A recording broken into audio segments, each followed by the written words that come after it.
วใจอ้ายเคยใส่งานมาก่อนอ้ายเคยมีคู่ซ้อนนอนห้องเดียวกันแต่เหตุผลหลายอย่างเส้นทางหักอ้ายติ่งตันอ้ายกับผู้หญิงคนนั้นแยกกันไปคนละทางเป็นเพราะห่างใจว่างมาหลายปีพบหักน้องวันนี้จึงเว้าให้ฟังอย่าน้องหับบ่ได้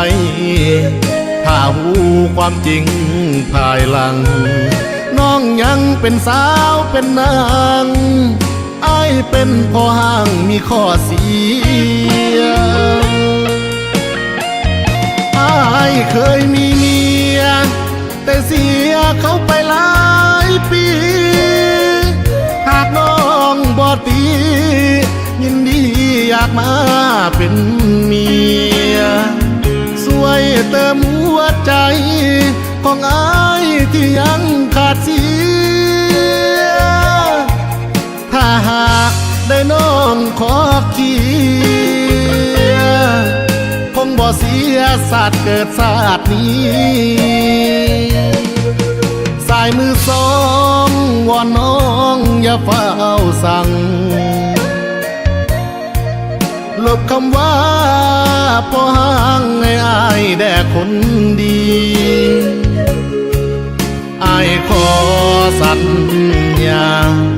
จะหักน้องเท่าชีวีทรัพย์สินทุกอย่างที่มีจะให้คนดีแต่เพียงผู้เดียว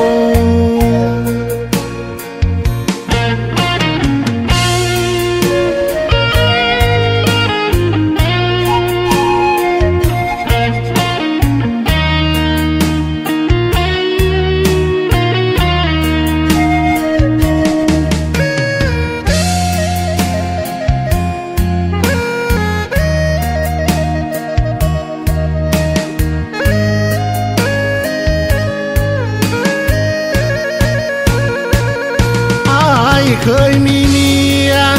แต่เสียเขาไปหลายปีหากน้องบ่ตียินดีอยากมาเป็นเมียช่วยเติมหัวใจของอ้ายที่ยังขาดเสียถ้าหากได้น้องขอเคียคงบ่เสียศาสตร์เกิดศาสตร์นี้สายมือสอ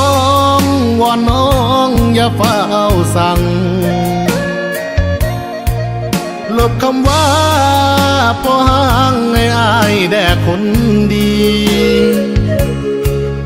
อ้ายขอสัญญาจะหักน้องเท่าชีวีทรัพย์สินทุกอย่างที่มีจะให้คนดีแต่เพียงผู้เดียวทรัพย์สินของอ้ายที่มีจะให้คนดีแต่เพียงผู้เดียวได้ยินข่าวมาของมือสองใส่แล้วเราให้นะน้องบ่สนใจว่าอ้ายเคยมีเมียมาก่อนน้องตกลงแต่งงานกับอ้ายคนมือสองที่ชื่อที่เอา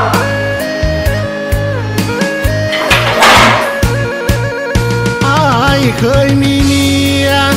แต่เสียเขาไปหลายปีหากน้องบ่ตียินดีอยากมา